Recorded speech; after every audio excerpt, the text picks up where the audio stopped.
En quinzaine de minutes partagées à 3. Voilà, good luck. Bonjour. Bon challenge, 5 minutes pour parler de plusieurs années de travail.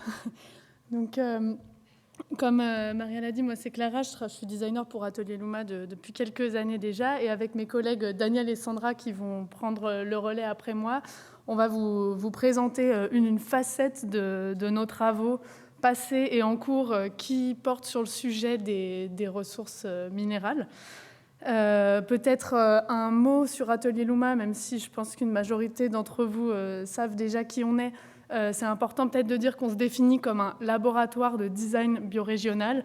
Et par biorégional, on entend, pour nous, c'est une approche, c'est une manière de considérer le territoire, le local, autrement que par ses frontières ou son périmètre administratif.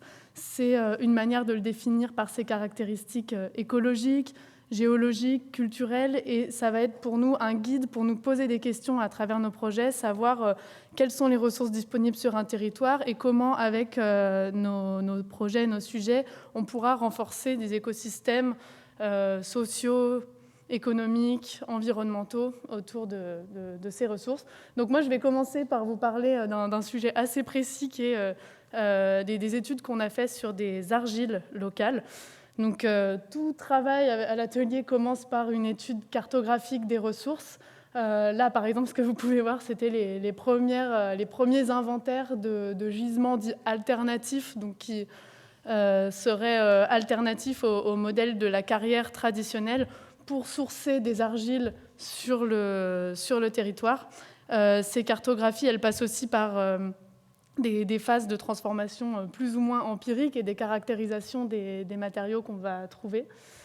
Une argile qui est un exemple particulièrement intéressant, c'est celle qui provient de cette carrière, la carrière de Valabrix, qui est dans le Gard, qui est située à 30 km d'ici.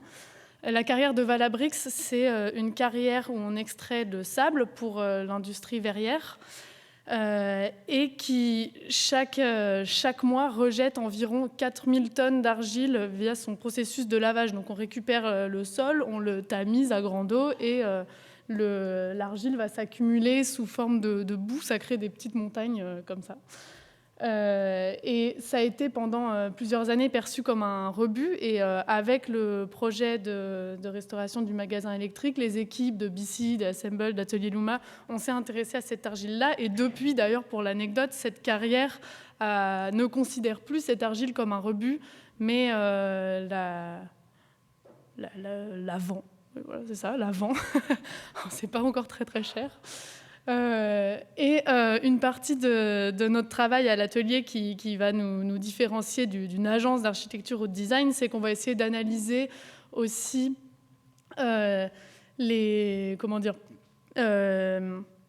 je trouve pas mes mots, mais on va essayer d'analyser quel impact va avoir l'emploi de cette ressource de manière systémique dans des projets d'architecture ou de design pour la production. Donc là, ce que vous voyez, c'est l'exemple d'un diagramme, c'est des outils de travail qu'on a à l'atelier pour réfléchir. Donc là, on va utiliser le sous-produit d'une carrière.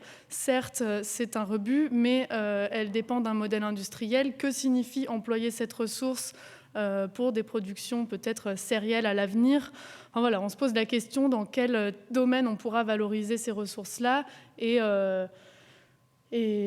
est-ce qu'on peut développer des modèles soutenables qui se basent quand même sur une industrie extractiviste? Bon, en 5 minutes, on n'a pas le temps de creuser le sujet, mais c'est dire que c'est des questions qui nous traversent régulièrement. Donc on a utilisé cette ressource particulière, l'argile de Valabrix, de plusieurs manières dans ce projet-là et dans d'autres aussi. Premièrement, sous forme de produits terre crue, donc pour formuler des enduits. Ici, très concrètement, ça a été utilisé pour faire les corps d'enduit du bâtiment. Là, c'est ici. Ça n'a pas été utilisé en finition parce que, comme disait Nicolas, on cherchait plutôt une finition claire et blanche, donc cette argile-là ne convenait pas. Et on s'est aussi prêté à l'exercice de la travailler sous forme cuite,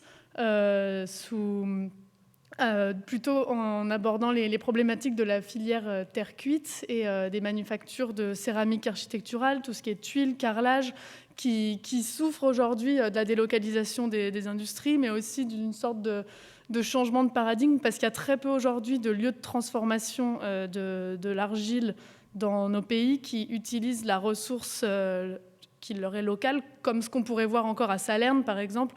Aujourd'hui, la plupart du temps, en industrie, les pâtes, elles sont formulées. On prend un peu de kaolin, un peu de feldspath, un peu de wollastonite, et bim, ça fait une porcelaine. Et on adapte les pâtes argileuses, on les calibre pour les besoins des outils. Nous, ce qu'on s'est dit, c'est, bon, vu notre étude, demain, les gisements seront de plus en plus peut-être petits, variés, hétérogènes. Comment est-ce qu'on peut adapter des systèmes de production à cette diversité-là? Et donc, on a engagé un travail avec... on a aussi fait des émos, je n'ai pas le temps de m'étendre là-dessus. On a engagé une collaboration avec des manufactures locales, Pierre Boutal à Salerne et Grès du Colombier à Orioul, pour essayer d'adapter un peu leur système de production pour produire du carrelage. Là, ce que vous voyez, c'est le filtre presse de la manufacture Grès du Colombier. Ce qui est difficile quand on engage ce type d'acteurs, c'est qu'ils ont peur d'utiliser des ressources qui ne font pas partie des standards, qui ne sont pas calibrés. Et puis surtout, à chaque fois, il faut nettoyer complètement toute leur infrastructure. Donc ça nous pose des questions sur comment s'adapter à ces nouveaux gisements-là, considérant l'outillage déjà existant. On a travaillé la matière sous différentes formes, dans des états plus ou moins humides. On a essayé d'expérimenter différentes méthodes de séchage pour être le plus flexible possible vis-à-vis de cette ressource-là. Et là, concrètement, pour ce bâtiment-là, on a développé des céramiques pour les sanitaires du magasin électrique et aussi pour la cuisine. Et en conclusion, ce que je voudrais dire, c'est que ce bâtiment, c'était un prototype. Ça nous a permis de tester des premières intuitions qu'on avait sur ces histoires, donc de comment adapter un modèle de production à des gisements qui sont amenés à changer. Et on essaye aujourd'hui de pousser ces sujets sur d'autres territoires, dans d'autres contextes. On essaye aussi de faire en sorte que ces réflexions changent d'échelle.